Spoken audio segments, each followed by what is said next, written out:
To start us off, we have Alina Gault, who's a recent graduate of General Assembly. Is that correct? Yes. And part of her thesis project was a topic she's working on called "What makes a good UX designer?" Is that right? On the right track. So Alina's going to lead us off tonight. A quick little bit of news about the meetup. Of course, UX Australia is on at the end of this month. That's a big deal. The UX Book Club has John Coulter coming to present his latest book in that same week. I think it's Tuesday night of that week of UX Australia. Try and get into that. We don't have a meetup in September because it's straight after UX and we're all too hungover still from that event. But there is, of course, the UX Mega Meetup in that same week as well. So it's just this massive week of meetups and book clubs and all kinds of things going on. I think the Mega Meetup is on the Monday night was that the 27th, something like that, of August. Stay tuned, get in quick. We can get the email from meetups, RSVP, because they will fly out the door. It'll be sold out within hours. We have a Twitter. Please follow us on Twitter. And we have a YouTube channel, because every time we have one of these sessions, with the permission of the speakers, we record the session and upload it onto our YouTube channel. And I would like to announce I've just spoken and confirmed that Tillman Dingle will be presenting not this topic, but a topic very similar to this, based on his research at the University of Melbourne and in Stuttgart and in Tokyo and wherever else in the world you've been working, MIT or something like that as well, all over the place. Very well experienced human-computer interaction researcher. And also worked at Yahoo. Yahoo, yeah. The one that comes down. So that's going to be a really interesting talk. That is the month after UX Australia, so October. And that's enough from me. I'm going to introduce Alina now, who's going to talk about what makes a great UX designer. Please enjoy. Stick around afterwards. There's beers. We'll probably go out and have a drink afterwards as well if you're keen for a drink. And that's it for me.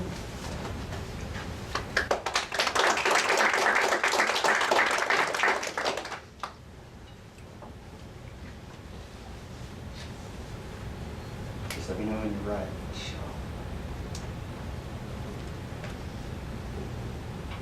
All good?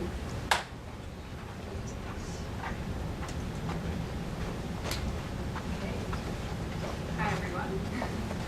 My name's Alina. So, as Warwick just explained, I am very new to UX design. I just finished a course at General Assembly, and I'm just starting out on my journey as a UX designer. And so just to get an idea of who we have in the room, who is a UX designer here? Great. And who's looking, say, to get into UX design in the future? Great. And who has just a general interest in UX design? Fantastic. Great. Good to know. So I am going to be talking about this project that I worked on called about what makes a good UX designer. So as I mentioned, I'm coming to this discussion with no experience in UX design as such, except for the course that I've done. And so everything that I'll be talking about is through research that I've conducted. So we'll get started. So I am an artist. I completed a Bachelor and Masters of Fine Arts. I have a fine art practice in video installation, and have exhibited in Australia, Spain, London, and Barcelona. I co-founded a furniture company that makes luxe industrial dining tables. I've worked in marketing, sales, customer service, teaching, English, and hospitality. I've traveled the world. I've lived in Australia, Spain, the US, and Indonesia. Earlier this year, I decided to make a career change into UX. UX attracted me because I am really interested in collaboration. I have an interest in tech. I wanted to make innovative designs, and I also wanted to use my creativity in my everyday work. So I endeavoured to change my career, and I started the intensive course in UX design. And I started out there, and I really didn't have very much of an idea of what a UX designer does. I had this general idea of this process that they make products and that, but I really had very little understanding of what they do. So I decided to do this project to get a further understanding of what a design, so I wanted to understand how a design team works and where a UX designer fits into that process. And I realized it couldn't just be the simple application of a process that we were learning about in class. There had to be something more, otherwise every person that walked off the street could be a UX designer. So I decided to investigate. I went out and interviewed 10 UX designers. They had between 2 to 15 years experience in working in UX design. And I really wanted to get an understanding of what they do on a day-to-day basis, what excites them about their job, what makes them go there every day and enjoy what they do, how they got to where they are now, and the strategies that they use to get there. And the change in responsibility and mindset that they had over from when they began until now when I spoke to them. So by going through all this research, all the findings from these interviews, it became clear that UX designers need a way to design their own growth. Why? Because formal UX training doesn't focus on soft skills or the mindset needed to be a UX designer. Not all companies have, especially because not all companies have a formal development program to help people grow.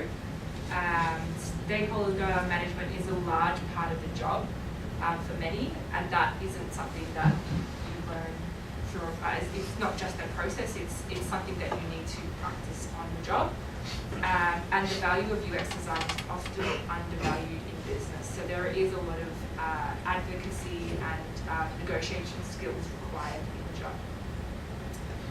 So through this research, I realized that quite a lot of things from my past experience in all my different roles were relevant to this new career that I was embarking. And it really helped me with feeling like I might have a place in this world of UX design.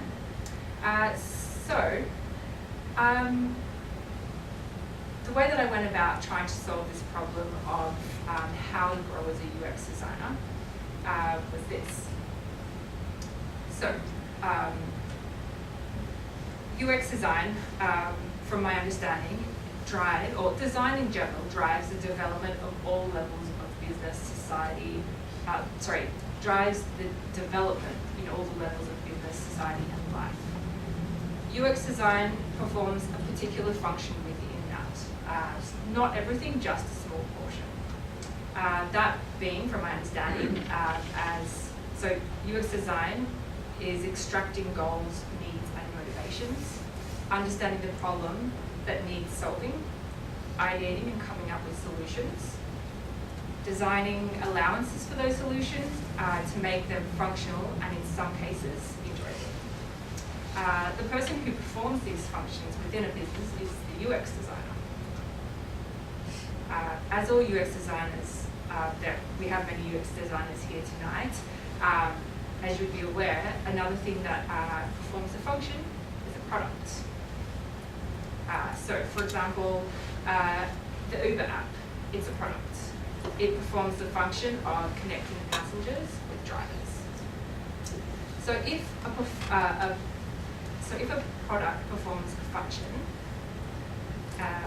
and a UX designer performs the function of UX design, then we can say that a UX designer is a product. So let's have a close look of why this might be useful in designing your own growth as a UX designer. So a product is a thing or a person that is the result of an action or a process. So looking at that in that light, a product or a UX designer is a person, you and your experience, and a process. So considering the UX designer as a product, then we as UX designers can apply the UX process to ourselves as if we were products.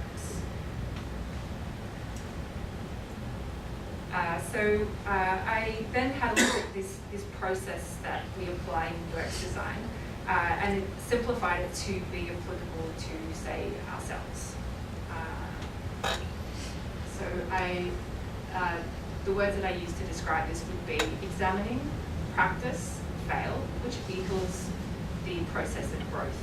And this is a process that continues to go on and on, round in circles. Using this framework, we're going to look at the findings from the research. So there were three main areas that came out of my research. There were hard skills, so skills that we very strongly learn in UX training, things that we know such as design thinking, using Sketch, all that kind of thing. So we've got the best practices, the UX tool belt, so all the skills the overall arching skills, a speciality, as well as staying relevant in all of these. Then we've got mindset. Mindset being self-awareness, curiosity, humility, non-perfectionism, confidence, and the willingness to fail.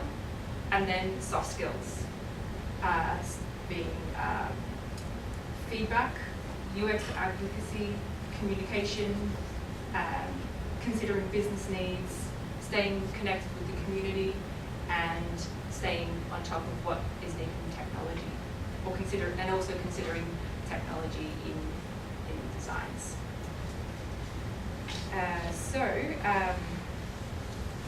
Let's take the example of feedback to run it through this framework.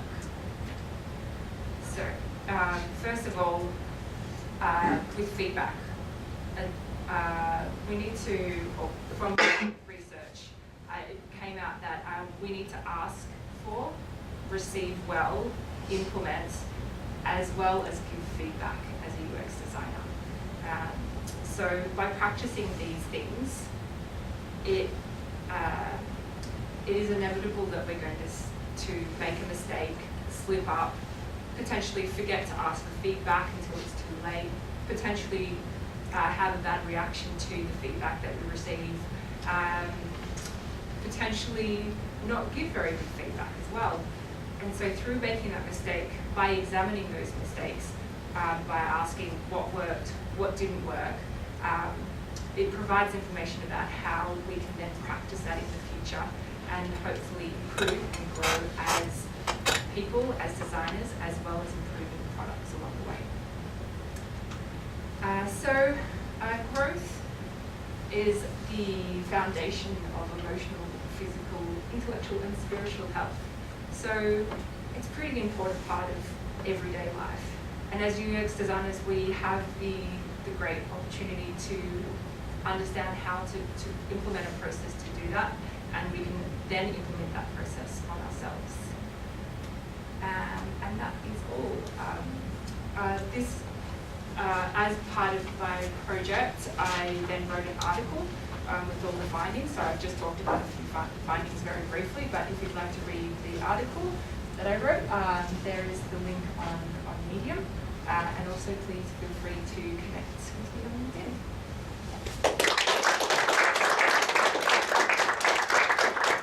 And if anyone has any questions. From her fellow General Assembly classmates, come on. We have missed you so much already. Today. Yeah. I love it. What would you say is the most important factor of becoming a good UX designer from your research? What came up the most?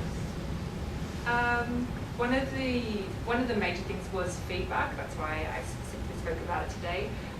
But also, depending on which area you're working in, especially in agency and consultancy, it seemed that UX advocacy, having to prove the worth of UX design into your clients or to your stakeholders seemed like a pretty challenging thing to do, but also very important.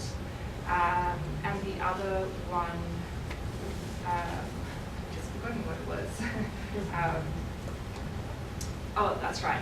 Balancing the needs of both of the user, the business, as well as the technology, what technology is capable of doing. Those were really big shifts between someone who was just starting out or when they just started out to when they grew as to become a good UX designer. Yes. 2 questions at the back. Which one was the most surprising to you? Of the findings? Yeah. Yeah, I think it was, a bit, I guess, like upsetting that I'll have to be fighting for UX design because it just seems like such a natural thing that you would be communicating with users to find out what would be a good design, and it just, why would you implement this process if you're not finding out that, not connecting with people? When you said that it was a balancing act and between the 3, how did they expand on the strategies? On how they found balance? They didn't quite explain how they went about doing that, but just that there was, when you first start out, it's really focused on the user. You're wanting to do everything for the user, but then the realization with, speaking to superiors or speaking to other people that you were collaborating with in the process of design, that those elements you couldn't ignore them. The design never existed without those parts being considered. Thank you for your talk. I was wondering about the method, how you extracted the insights that you gained from this, and which of the findings you presented are a result of those interviews, and which ones are your personal musings? So everything in the wheel of all the different sections came strongly out of affinity mapping. So pulling all the findings out and just grouping them into different sections, and then I just pulled out some words that represented those different areas, different groupings. The framework of examine, practice, and fail, I'm not inventing the wheel. It was very strongly connected to, let's see if I can remember, assumption, test, and something else. There's Build, test, fail. Sorry? Build, test, fail? I haven't seen that one, but it was assumption, hypothesis, and test. I think that was what it was. And I was looking at all the different findings, all the things, and I was trying to put them into a process or into different sections, and I just kept on finding that each one would fit into every other section. And I just couldn't talk about them separately or put them into one section because you had to go through that process for each thing.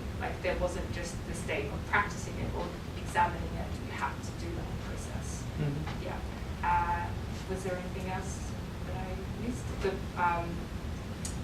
The product connection, that I was just trying to understand what I'd done with this project, because it was part of a personal project that we were doing through the course.